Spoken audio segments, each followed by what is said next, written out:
All right, let's just jump right into today's explainer, where we're breaking down episode 6 of Tearmoon Empire. And wow, we're looking at Princess Mia's completely chaotic and honestly hilarious attempts to alter her doomed future. If you've been following this selfish but incredibly lucky princess, you know the deal. Every single thing she does is driven by one very specific, terrifying image. Yep, the guillotine. So today, we're going to map out exactly how her entirely self-serving actions spiral into these massive, world-altering misunderstandings that actually end up changing the course of history. Her desperate internal panic is perfectly captured in her own words. I'm going to rewrite this entire tragic scenario. I have to survive. Notice how this isn't some noble declaration from a heroine trying to save her kingdom, right? No. This is someone who vividly remembers the literal pain of execution, and she is driven purely by a primal urge to avoid it. That survival instinct? That's the engine for the whole series. It's the reason behind every ridiculous, accidental stroke of genius she stumbles into. She knows she needs powerful allies to survive, and she needs them immediately. And that brings us to her very first major survival tactic, the fate-changing bento strategy. Let's look at how this whole mess actually plays out. Honestly, the execution of this plan is pure comedy.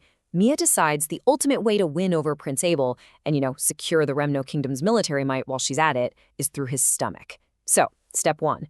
Because Abel loves horses, Mia literally suggests serving him raw horse meat, or horse liver sashimi for his outdoor tournament lunch. I mean, raw meat in a packed lunch sitting outside? It's a disaster waiting to happen. But thankfully, we get to step 2. Keithwood, the absolute MVP attendant, steps in and frantically pivots to a normal, safe meal.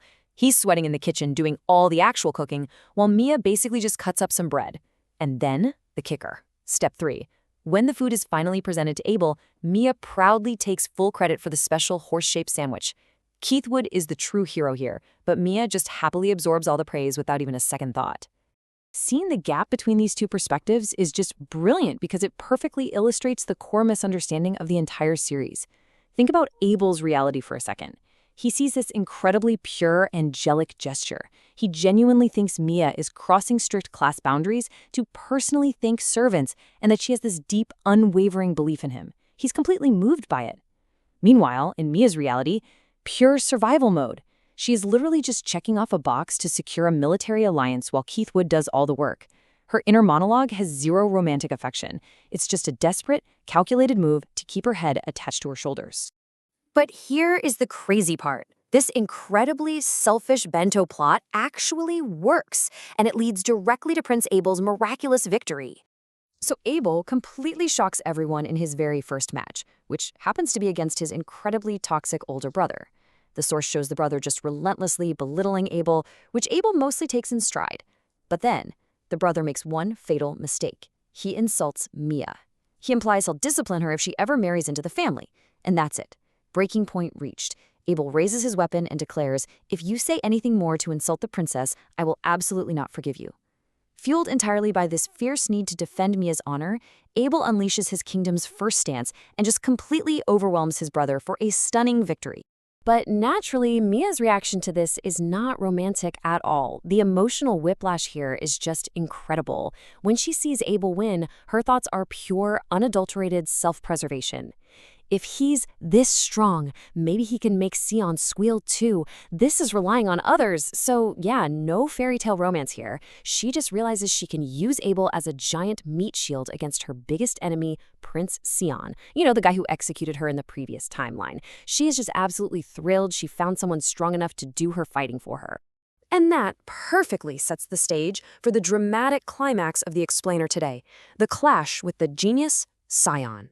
Tactically speaking, this is such a fascinating matchup. We get a crystal clear contrast in how these two fight. On one hand, you have Sion. His entire strategy is built around flawless counterattacks. He's patient, he waits for his opponent to move, precision. But on the other hand, you have Abel using the Remno Kingdom's first stance. This style completely throws defense out the window. It's all about relentless speed and striking first. Abel knows he can't out-finesse a prodigy like Sion, so he just pours every single ounce of his strength into swinging that sword faster and harder than he ever has before. And this bold strategy actually works. It leads to a surprisingly heavy first strike that leaves Sion's arm completely numb. Now, what is really fascinating is what's going on inside Sion's head during this clash. He's genuinely shocked by the weight of Abel's attacks and how brave and calm he is despite the massive gap in their skills. But instead of just assuming, hey, maybe Abel trained really hard, Sion leaps to the wildest conclusion possible. He looks over at Mia and decides she must be some sort of benevolent mastermind. Sion literally convinces himself that Mia is this incredible leader who never allows talent to sleep, and that she intentionally unlocked Abel's hidden potential just to challenge him. So once again, Mia's reputation skyrockets to absolute legend status, and all she's doing is sitting in the stands.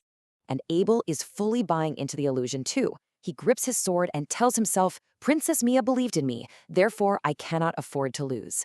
Both of these boys are now fighting at their absolute peak, completely pushing past their limits. And they're entirely inspired by a princess who, as we know, is literally just sitting there munching on snacks, actively hoping Sion gets beaten up. The contrast between the intense emotions these boys are feeling and what we know Mia is actually thinking is just phenomenal comedy. But just as the tension hits its absolute peak, the story throws us a brilliant twist, an ironic ending brought on by past rain.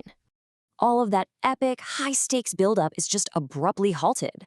One minute, they're totally in the zone, ready to cross swords in a legendary strike to decide the whole tournament.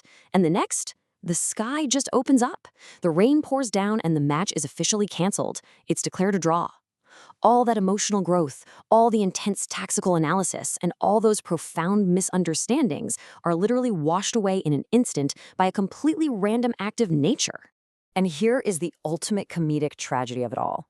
In the current timeline, Mia is furious. She's throwing a total tantrum, cursing the stupid rain because it stopped Abel from beating Sion and permanently securing her safety.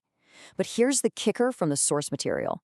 She completely forgot that in her past life, during this exact same tournament, she was isolated and lonely. Nobody would eat her lunch back then, so she spitefully prayed for rain to ruin the whole event. Her own past pettiness literally conjured the exact weather that is now sabotaging her grand survival plan. So that leaves us with a really fascinating thought to wrap up today's explainer. We've seen how Mia's desperate self-preservation creates these massive ripples that genuinely help people like Abel, even if it's completely by accident. But is it enough? Can these hilarious misunderstandings, fake bento boxes, and wildly inaccurate character assumptions actually save her from the guillotine in the long run? Or will her past karma, much like the rain, eventually catch up to her? That's what makes this story so incredibly fun to unpack. Thanks so much for joining me today, and hey, always remember to question the real motives behind every heroic deed.